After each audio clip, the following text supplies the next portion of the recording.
Hey there, welcome to an episode for the 20th of June, 2025. Another episode of Coffee Solo at a special time, technically 9:03 p.m. I was going to start at 9:03, which means on the East Coast, because I am in the Pacific time zone, East Coast is just after midnight, June 21st.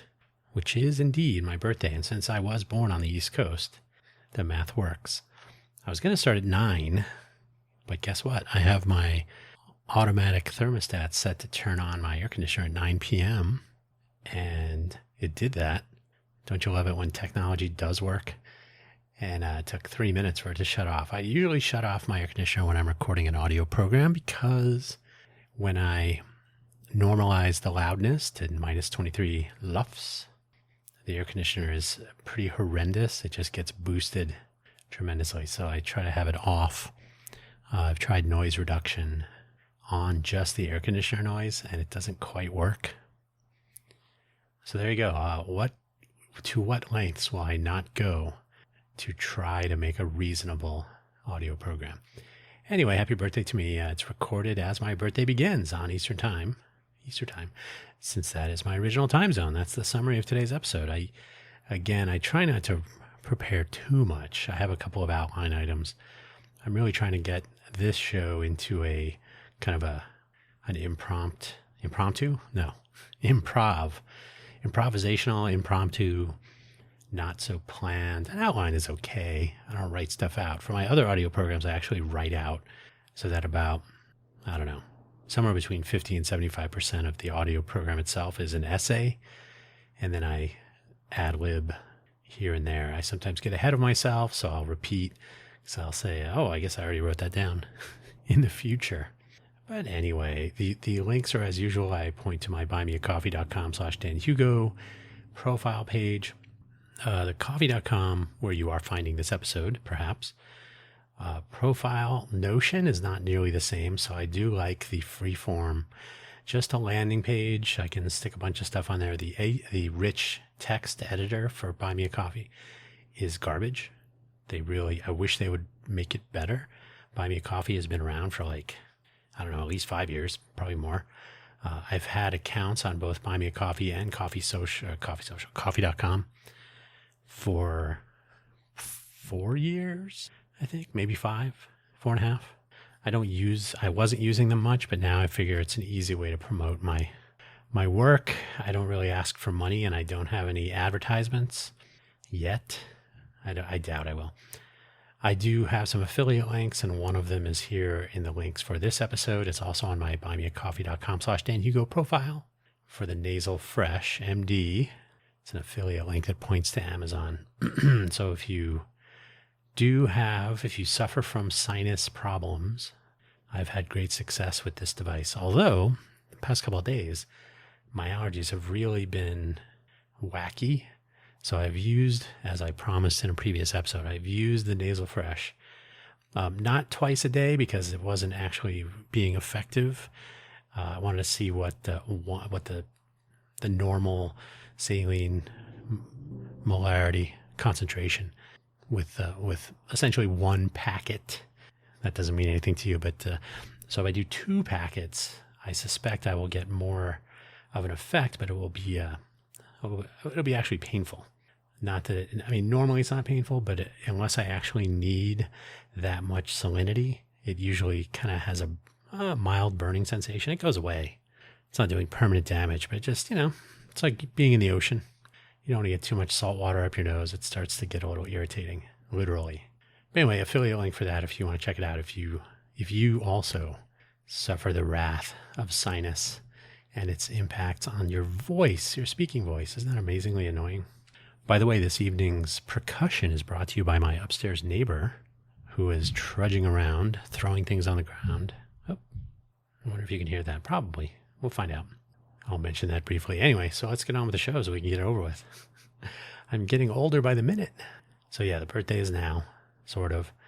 I was born in New Jersey, Teaneck, New Jersey, if you're curious, June 21st, many years ago. The Holy Name Hospital And I think technically, I want to say I was born in the evening. I was there, but I can't say that I was wearing a watch, so I don't know AM or PM. I think it was supposedly in the evening, but I got here. I arrived. Here I am. My parents are still around. That's nice. They live in Phoenix, so I'll probably get a phone call tomorrow on the actual 21st in a normal time of day fashion. And fun fact, my sister was born on my second birthday. I believe she was born in the morning, I think. We were born on, if I was in the morning, she was in the evening and vice versa. So one of those. But she was born on my second birthday. And no coincidence that we are Gemini, although technically we're on the Gemini Cancer cusp. Some people will say, no, you're a Cancer. It's till the 20th, but I don't care. So if you care, great. You can do that. For the curious, my right leg, my injury was 3.5 weeks ago. I talked about it. I've talked about it a couple times. Continuous improvement. Well, continued improvement. I don't know if it's been continuous, but it's been feeling better. Today being Friday, 4 times the fuel points at Kroger, Smith's Grocery, which we have here in Southern Nevada. I walked. I still have my cane, and I carry it when I'm leaving the domicile, just in case. But I try not to use it. It comes in handy just so if people see me limping, they see that I'm not messing around. I'm really taking this long to cross the street. But when I walked to the grocery store, I used the cane to go up and down the steps. There are 4 steps, different staircase, into and out of the place where I live. So that was pretty uneventful. The cane touched the ground a couple of times here and there, more for balance. My leg gets very tired if I'm walking like a normal person. Oh, I miss those days.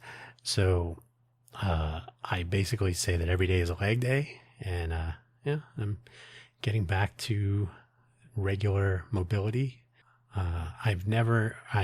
For the duration of this injury, I have not been ambulatory in one way or another, but I'm kind of getting back to normal. It just feels like a sore leg at this point. It doesn't feel like massive injury. My ankle still pops a little bit, so it suggests to me that that the joint is still floating around a little bit. Maybe the ligaments got stretched or strained. Maybe, well, that's what strain is. Sprained or strained. Yeah, I don't know. We'll find out, but it's getting better daily. So I'm pretty happy with the progress. I'm very happy that I didn't have to depend on other people to do anything for me. I cannot imagine that, but I have gotten, I think about this frequently with our accessibility focus that we tried to do when we first kicked off the Innovate for Vegas Foundation, and nobody was interested in that because everybody in the age range that I was working with is ambulatory, so they don't have to worry about it. Oh, that's boring. It's like, it's only boring because you're not there yet. But I have a picture of a street corner very near where I live. I used to live even nearer to this street corner, and I used to pass through this street corner frequently on my way to the grocery store, for example, or to other places. And the street corner has an ADA compliant ramp, and it has a crosswalk or a pedestrian crossing button to activate the crossing signals for pedestrians. And those two things are separated by landscaping that is dangerous for people who are walking like a quote unquote normal, upright, bipedal creature. There's a little wall, and there are these large rocks that make it a little bit precarious. And if you are using a cane, like maybe me, if you're using a cane or crutches or a walker, or if you're in a wheelchair or a scooter, is that what they call the more casual version of a wheeled mobility device with electric motors? Anyway, it's just not a good accessibility experience. So I have spoken about this for years, and most people simply do not care. It's a shame, but it's a good reminder every once in a while when you have a limited mobility or some other limitations that, oh yeah, that's right. Some people have to deal with this all the time. So another reminder, which I didn't necessarily need, but I will make use of. My upstairs neighbor, as I mentioned, was taking a break, I think. Like Tuesday, Wednesday, Thursday, somewhere in the middle of this week. Total silence. Mostly total silence. It was very refreshing. At 4 o'clock in the morning on the 20th, so Friday morning, a bunch of noise. And I think it was actually 3 o'clock. 3 o'clock in the morning, something in there. Who cares? Too much noise. And today, starting in the afternoon, the sounds of, it sounds like there's like a bowling ball rack. And at some points, someone upstairs takes one bowling ball off the rack, throws it in the air. It bounces on the floor, and then another one, and then they seem to have a ball return. So I can hear them, something heavy dragging back to the where they started. I don't know. I kind of wonder what's going on up there, but I don't want to know. But it is frustrating. I can pick up the chaos on this microphone without even moving it. So you may have heard some of the noise, and there may be yet more noise. I can never be sure. It's kind of like a weird repetitive noise torture. Like I don't know when the noise is going to start or stop, but it will be jarring and frustrating, and I have no control over it. So yeah, I'll answer any questions he has for me. Just make it stop. But yeah, if you hear a crash or the sound of a body being tossed to the ground, or I guess to the ceiling, that will be courtesy of, I believe his name is Raymond. I have to say this. It's very frustrating in general. I first started using LinkedIn when they launched. I think they launched in, what was it? 2003? No. Yeah, maybe it was 2003. LinkedIn had been around. I stopped using LinkedIn after 20 years. I kind of backed away from it. I still use it, but so it was either 2003 or 2004. I think it was in May. I guess I can look this up. It launched in May. I started using it in August. So pretty much since LinkedIn has been around, I've been using it. The LinkedIn launch date is, apparently, according to the internet, May 5, 2003. So in 2023, I basically said, I think 20 years is enough. This platform has not gotten better over 20 years. I think it's gotten worse. What I've noticed now, and I'm not here to like rant about LinkedIn too much, but I find it silly. The new thing is, hey, I'm a brand manager or I'm a LinkedIn consultant. And it's attractive women dressed in attractive clothing and outfits, posting selfie pictures with everything. Everything they post is a selfie. So I'm not complaining about that, except that it does change the tenor. For a while it was, is LinkedIn becoming Facebook? Now LinkedIn is becoming Instagram. That's it. They talk about how many followers they have, and oh, now I'm up to 50,000 followers. And you're like, well, sure. Why not? Then mix that with an unwanted lecture series from everyone who wants attention. So you're treating your employees badly. And then, of course, the triple-spaced, goofy paragraph format of a LinkedIn post. So anyway, I'm really tired of it. But apparently LinkedIn and Las Vegas, the city of Las Vegas, the people who do business here, they are joined at the hip. There is no effective way to share information or get information out to the world other than LinkedIn. So I've heard from the city CTO equivalent role. They're very excited about engagement on LinkedIn. He said those words. We got a lot of engagement on LinkedIn. It's great. Like, you're a city and you're the city of Las Vegas. I think everybody knows about you. Maybe they're not checking out LinkedIn. Maybe they're checking out Vegas.com or any number of Instagram accounts or TikTok accounts or YouTube videos, or, the list goes on. So to me, I think it's interesting that, and the city has embraced making Instagram reels and probably some YouTube shorts or something. And they do little promotions about this or that. So, more power to them. But there's way too much reliance on a platform that is specifically built on the notion that you should only share content with your connections or first degree connections, I guess, or whatever the algorithm decides. And to me, it's a mess, because if you're not following the right person or people, you have no idea what's going on here.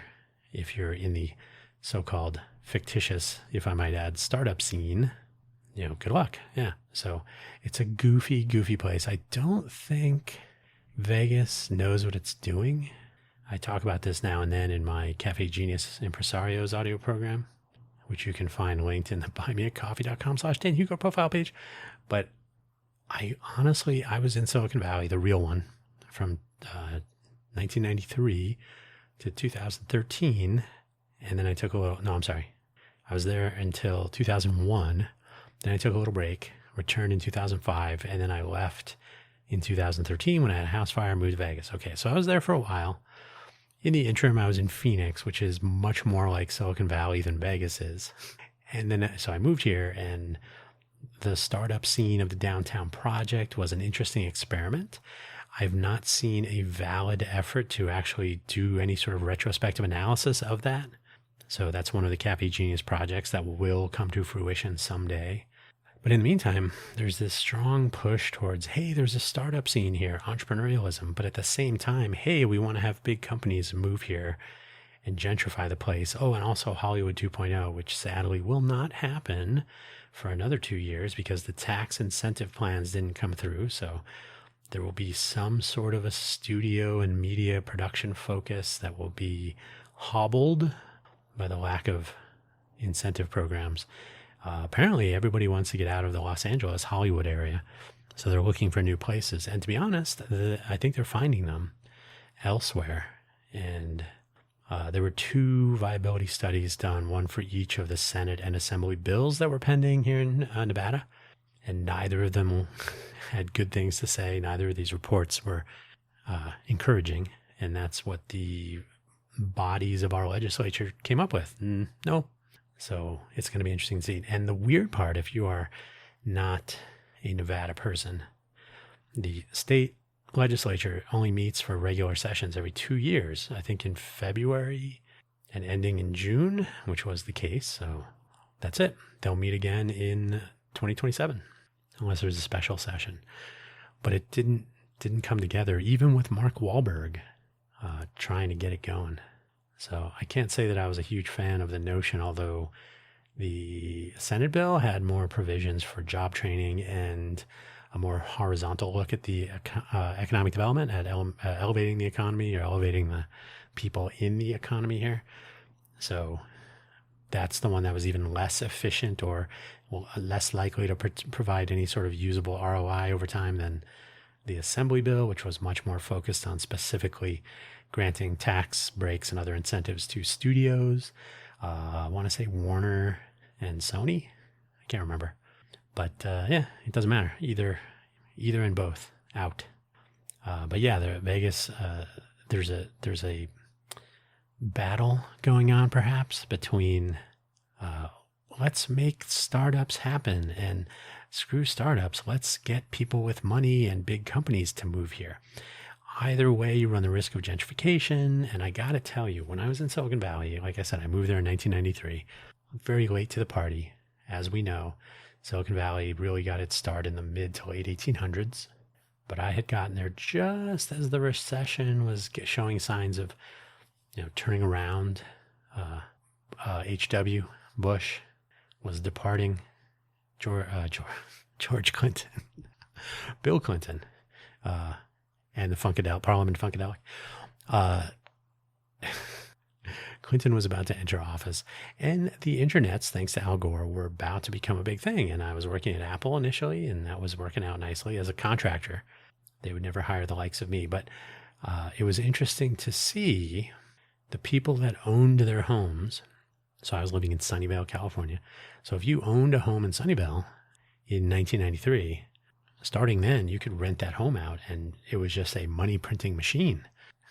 And I was providing the ink, I guess, or the actual money. But yeah, the rents would just only go up. The homes were not improving. They were old homes, nothing special. And it was great. So there was still impossible job markets. I was speaking to my roommate at the time, contemporaneously. We were driving back to the home that we were renting together, 3-bedroom home, 2 people, both making 6 figures. Not today 6 figures, which is really like 7 figures. But, talented tech people, Harvey Mudd graduates. And I said, how can people live here? How can a normal person work at In-N-Out? I think we were driving by an In-N-Out. how can you work at In-N-Out and live in this ridiculous place? It was just shocking. I think they had a banner out that was like $12 an hour. And that's not enough. That was not enough at all. So just absolutely ridiculous. And to think that a place like Las Vegas, which still relies on its fun economy, the people who make the fun economy possible are in the service industry, hospitality. They're working for tips. They're not necessarily Nevada, the greater Vegas area, is one of the places that actually requires a minimum wage, even for tipped employees. Arizona does not. That's probably good to know. So you would at least have a minimum wage to rely on, but that's if you don't get let go with automation and other efficiencies. Anytime there's a downturn, there's big layoffs. So right now there's a reduction in tourism. Allegedly for 2024, we had 41.7 million visitors, and we are falling off that number already. We're halfway through the year, and it's down by like 4 to 6%, I think, maybe monthly. I think April was down. Maybe that was 6, but anyway, it's down single digit percentage, which is not trivial. So what happens? They start laying off different parts of the service industry and hospitality industry. Sorry, we don't need you. And then those people could move away. So then you put the ability to service the fun economy at risk. And then if one of the options is, well, let's just make it impossible for people to work here, and we'll have a super risky investment in a tech economy in a place where there are not enough tech jobs. And this was a bit of wisdom that was dropped on me when I first moved here. Because again, I moved here from Silicon Valley. So this person I was speaking to said, I'd really like to move to Silicon Valley or maybe Austin. I said, what's wrong with here? And he said, well, if I get a job here and it doesn't work out, it's not like there's 10 other jobs that I could go to. And I heard exactly the same thing from people who were considering moving here. They would say exactly the same thing. At least in Silicon Valley or Austin or maybe Research Triangle or maybe, wherever they were, Seattle, Hillsborough, New York. There's a few more places. At least if I get laid off, I won't be in trouble because there are other places I can work. What if I move to Vegas and things fall through? Where am I going to be a dealer, a DJ, an esthetician? What? I mean, there's not a thriving job market in the tech. And fun fact also, Southern Nevada has the highest unemployment in the nation still, if I recall correctly. So I think it's a pretty high risk maneuver to try to take actions that would risk the stability of the fundamental economy and allegedly the fun economy. So we're talking gaming, professional sports, entertainment, tourism, and conventions, basically. You put those at risk by saying, let's raise the cost of living, which is already high, although it's falling with the housing market tanking. But yeah, let's raise the cost of living in this area so that we place the people that power one of our pillars of our economy, the fun economy, trademark recently granted in February to the UNLV Office of Economic Development, by the way. Congratulations, Bo Bernard. Whatever. If we put that at risk by introducing gentrification through a nascent, emerging tech economy, if that doesn't work out, guess what? It doesn't go well. We watched gentrification happen in the Bay Area, like I said. It was not fun, but at least there was a growing job market and there was capital flowing around. Southern Nevada sort of has what are you doing with your life, Southern Nevada? And they're like, AI. We're going to be the AI global innovation hub for everything, actually, AI and everything else. We're going to be the next Silicon Valley and Hollywood 2.0 and a biotech research hub and manufacturing and professional sports. And we don't have the talent pool. We don't have the educational infrastructure. We don't have the transportation infrastructure. So some people talk about this like it's going to be this year. I give it 10 years before they could even ponder getting serious. Anyway, I don't want to talk about this too much. This is the stuff of a call-in show, maybe Hugo Floss.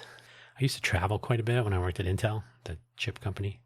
I would be on a plane every weekend sometimes. I was on over 100 airplanes per year.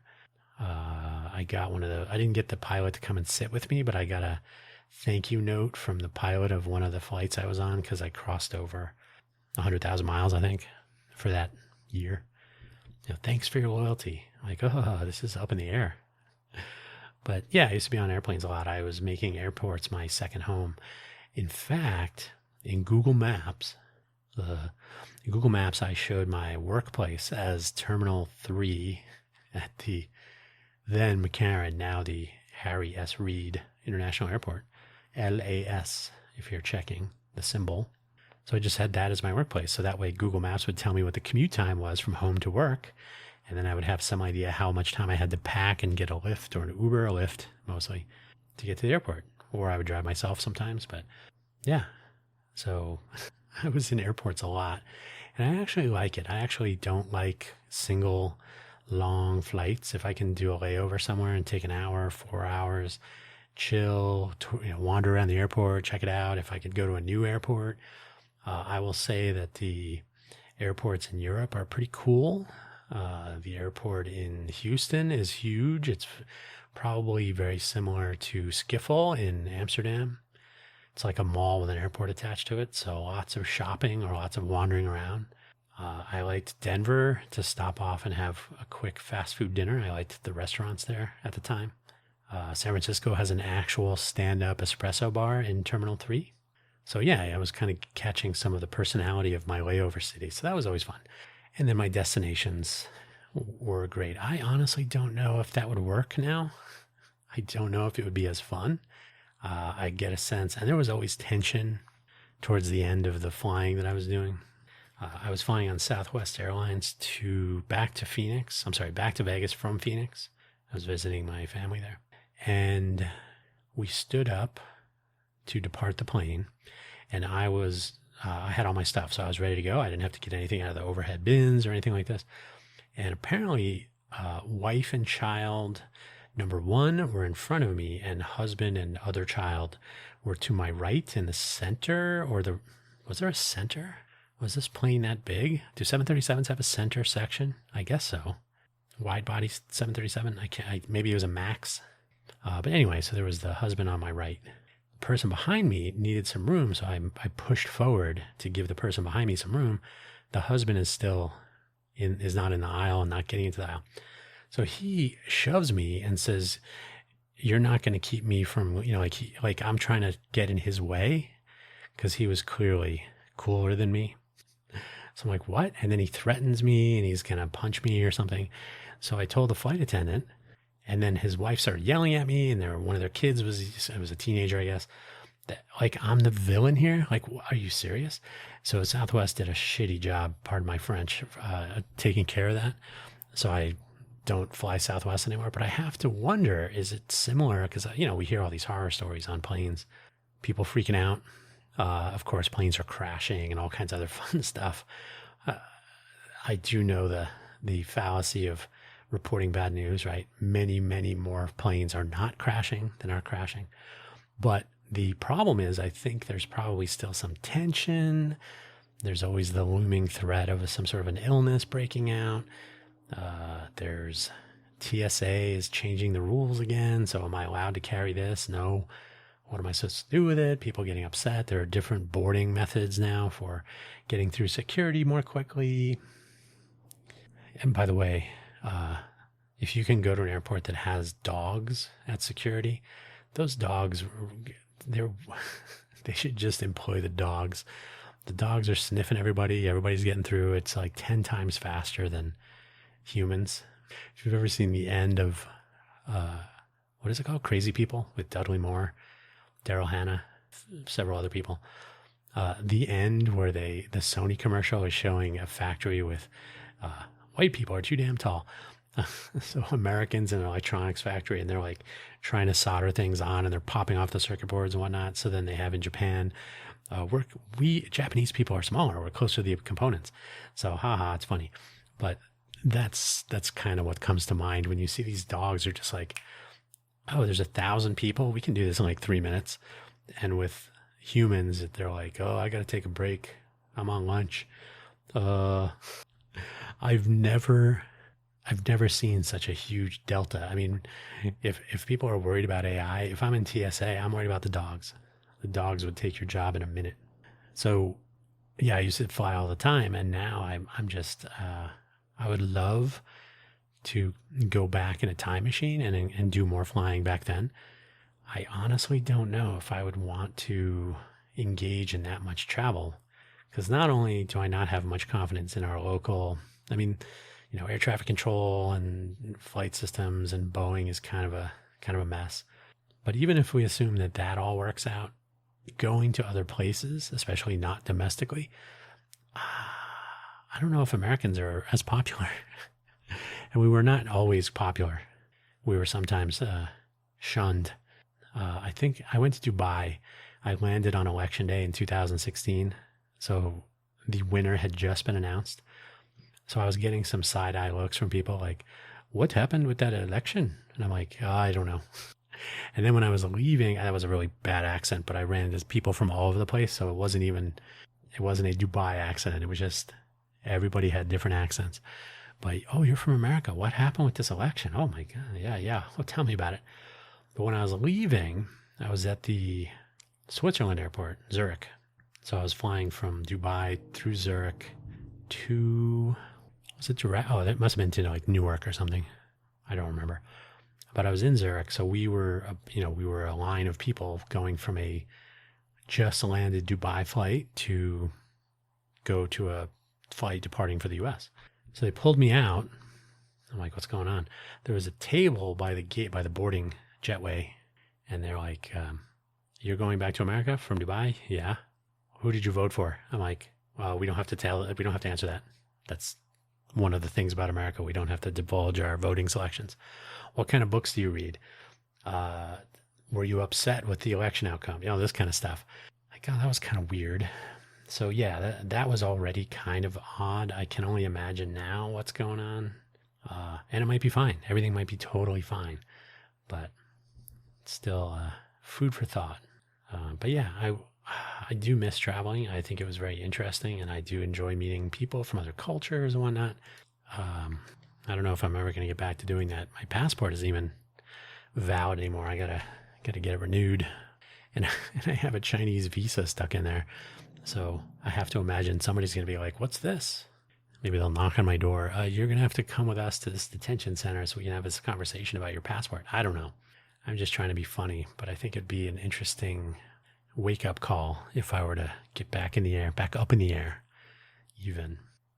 You know what's funny? I haven't talked about movie reactions in a while, and then I'll let you go because it's my birthday. Da-na-na-na-na-na-na. It is so funny to me to see people reacting to movies where they don't know. They're like, "Oh, who's that actor? That looks like the person from," and they can't think of it. And you're like, "Wow, that's Forrest Whitaker, of course." Or, "Oh, that's it's comical to me that there's that, and then they also just have no sense of contemporaneous culture or pop culture, especially. So when a movie comes out and they're like, "Oh, that's where that line is from. Okay, that's I'll be back. Great. Oh, I've heard that one before," but they don't understand some of the cultural references that are at the time, right? So it's interesting to watch the reaction. It's more interesting to do that than to watch a reaction to a movie like 12 Angry Men, which is, of course, before my time, but I've seen that movie a bunch of times. So there'll be questions like, are women not allowed to be on juries? And at the time, they may not have been. It doesn't matter to me because they are now. But, the questions are along those lines. And I find it interesting because most people miss the beginning, what I'll tell in that movie when they're still in the courtroom before they go off to the jury room. So they're shot like, why is it all men? Why is it not like, oh, is it 12? Oh, they're actually just the jurors. What about what? There's more than 12. Oh, okay. Alternates. So it's kind of interesting that they're kind of looking through it through a modern lens. But I do find it interesting just how drastically different the culture and pop culture reference and familiarity and so on. Because I think the nature of filmmaking has changed so much. And frankly, I don't care about reactions or commentary on modern movies. Usually they're nitpicking and kind of being jerks as critics. Their critiques are usually overly performative. But people that are, like they're in their 30s, 20s, 30s. There's a guy, James V. Film, I think it is. He's a young, aspiring movie creator, producer, director. His insights are really interesting. He really has like a heartfelt analysis. He just looks at old movies, older movies from when I was a kid.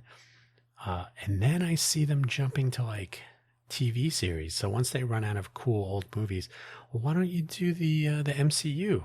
You can have 27 reactions or whatever the number is to Captain America and Iron Man and Black Widow and whatever.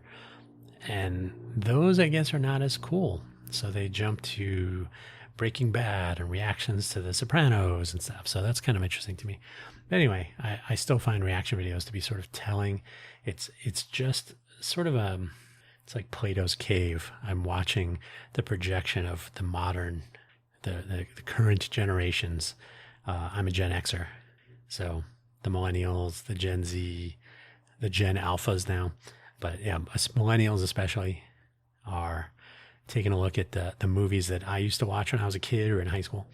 And to watch their responses is interesting because they still get it, but they don't have any of the contemporaneous pop culture to lean on. So that's just interesting. I find it interesting and entertaining and maybe insightful. I will still do a list of my favorite reaction video content creators at some point. We'll see if anyone cares. I should start doing polls. I think Ko-fi.com and maybe Buy Me a Coffee support polling features. And it would be interesting to see if anybody actually checks those out and responds. But yeah, I think more people are listening to Buy Me a Coffee, the Buy Me an Update every Monday, than are listening to this very audio program. So if you're listening, thank you. There you go. So it's I got 40 minutes on my clock here. I truncate silence when I produce each episode. So I boost the loudness normalization to minus 23 LUFS. I filter out the resulting hum that gets picked up from normal house wiring. So I have a little noise filter. Then I truncate silence so that if I had a long pause looking something up or taking a breath, that gets chopped out automatically. And voila. So it'll probably be more like 35, 38 minutes, somewhere in there. Just a guess.